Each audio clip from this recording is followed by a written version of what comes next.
Olá, bem-vindos ao nosso vídeo sobre psicologia sócio-histórica, uma abordagem que nos desafia a repensar a condição humana dentro de um contexto mais amplo. Nesse vídeo, exploraremos os fundamentos e as principais características dessa abordagem em comparação com a abordagem da psicologia social psicológica, de base experimental, destacando como a psicologia sócio-histórica ou crítica desafia paradigmas estabelecidos e nos convida a uma reflexão profunda sobre a interação entre indivíduo, sociedade e história. Prepare-se para uma jornada de descobertas e insights na psicologia sócio-histórica. Quer começar? Então, vem comigo. Vamos começar esse vídeo lembrando o que é psicologia social. A psicologia social é a área da psicologia que se foca no estudo de como os indivíduos são influenciados pela presença real ou implícita, não imaginada, de outros, através em seus sentimentos, pensamentos e comportamentos, e de como os indivíduos se comportam em interação com outros, com grupos sociais, como comunidades, associações, instituições, o que envolve a análise de processos psicossociais como preconceito, conflitos, violência, julgamentos, persuasão, representações sociais e outros. Vamos lá. Analisamos alguns aspectos históricos. Durante muito tempo, a psicologia só focou nos aspectos mais individuais que constituiriam a identidade do sujeito, sua personalidade, sua história pessoal, as relações afetivas e seu desenvolvimento. Todos esses elementos eles eram analisados a partir de um paradigma mais individual, buscando a partir daí entender a complexidade do sujeito e até predizer o seu comportamento. Isso só veio a mudar bem depois. A psicologia social chegou ao Brasil sofrendo grande influência dos norte-americanos. Em relação aos nossos centros de estudo, boa parte dos nossos cientistas e professores renomados estudaram nos Estados Unidos, vinham desses centros para lecionar em nossas universidades. Um exemplo, por exemplo, de alguém que veio de fora e que trouxe uma grande influência na psicologia social, lá inicialmente, foi o Otto Klinenberg, da Universidade de Colômbia, que introduziu o conceito de psicologia social na Universidade de São Paulo, na USP, na década de 50. O primeiro livro que se tem notícia de psicologia social foi traduzido em português, foi da sua autoria, inclusive foi um livro montado pelos alunos a partir das aulas. Essa psicologia social originária dos Estados Unidos, de base positivista e experimental, tomava como objeto de análise a conduta social e a influência dos estímulos sociais nos fenômenos psicológicos, como através de experimentação em laboratório ou através da observação no contexto natural. O modo de realizar essas pesquisas fixava como objeto principal a relação entre a influência de estímulos e situações imediatas, como as manifestações comportamentais observáveis. A maior preocupação dessa linha da psicologia, inicialmente mais experimental, não é tanto a origem dos comportamentos apresentados, mas a sua correlação com circunstâncias observáveis, utilizando uma metodologia experimental, já que essa metodologia seria a maneira mais eficiente para obter resultados confiáveis.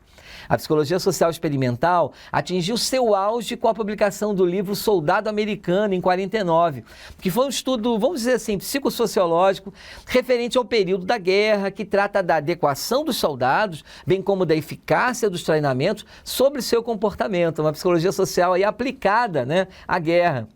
Essa psicologia mais pragmática, como vai enfatizar autoras como Silvia Alane, visava alterar ou criar atitudes, interferindo nas relações grupais para harmonizá-las, para que haja mais produtividade. É uma atuação que se caracterizava por uma intervenção que minimiza conflitos, tornaria os homens mais felizes, reconstrutores da humanidade depois da Segunda Guerra e produtivos.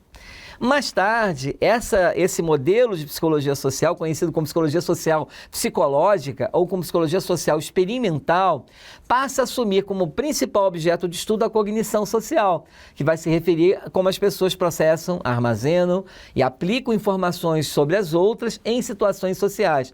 Ela vai se concentrar no papel que os processos cognitivos desempenham em nossas interações sociais e vice-versa, como é que as nossas interações sociais afetam os processos cognitivos.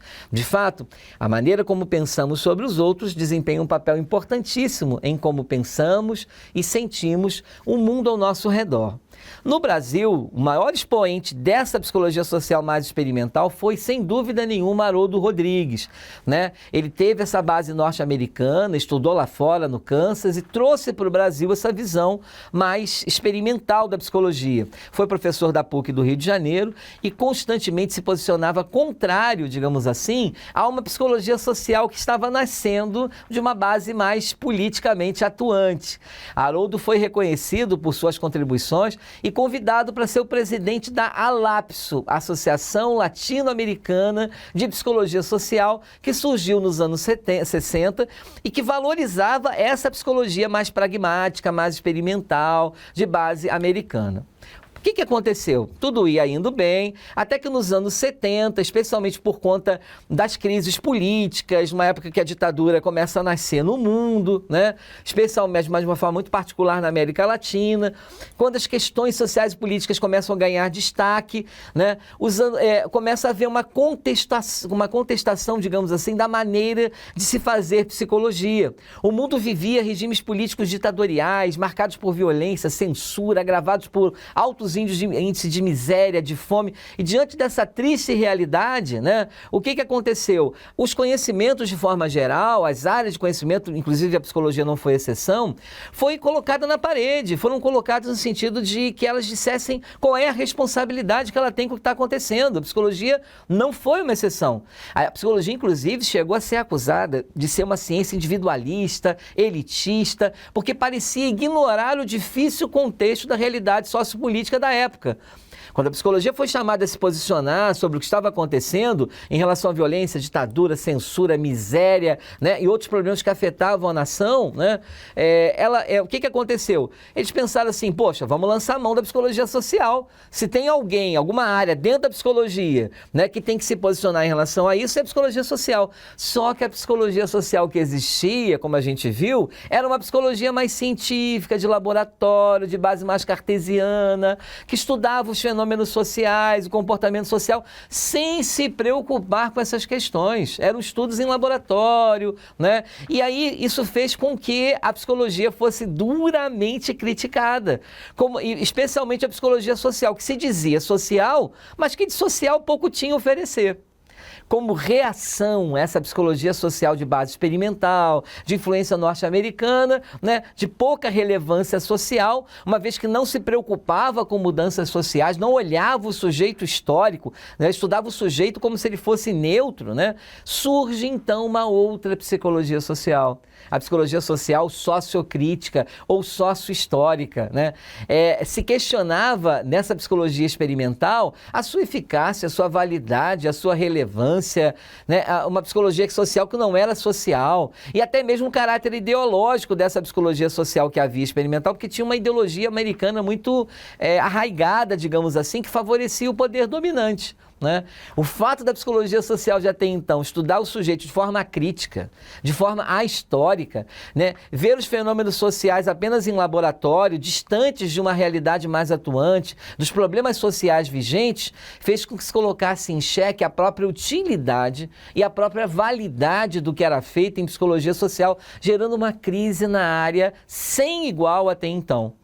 É nesse período que começa a surgir o termo de psicologia sociohistórica, uma psicologia de base mais comunitária, para se referir à atuação de profissionais junto a populações carentes, comunidades necessitadas, né? Então, assim, a gente vai ter aí uma mudança, digamos assim, nessa área. É o fruto dessa crise que começa a questionar mesmo a própria necessidade da psicologia social, que faz com que uma nova psicologia social fosse gestada na USP, na PUC de São Paulo, né? E assim, a Silvia Lani, por exemplo, que é um grande expoente, né, dessa nova psicologia que vai surgir, né, dizia que era impossível estudar o sujeito sem desconsiderando, digamos assim, a natureza histórico-social dele, né? Desde o desenvolvimento infantil, patologias, técnicas de investigação, a análise do sujeito, da concepção do humano, tem que passar obrigatoriamente pela realidade social. Não tem como estudar qualquer comportamento humano sem considerar a natureza sócio-histórica, né? Então, assim, a psicologia social que havia era muito criticada, e a Silvia Lani era uma dessas vozes, digamos assim, né? Ela continuava, digamos assim, se colocando como social, mas, na verdade, estudar o social, se colocar no social, né, não se colocava. Então, havia realmente essa crise. Isso não era um acontecimento isolado, digamos assim, da América Latina, mas na América Latina, em particular, diferente da Europa, né, que começaram lá uma crítica fenomenológica, mais teórica em relação a essa psicologia socioexperimental, mas não foram além disso, né? Já no caso da psicologia social norte-americana,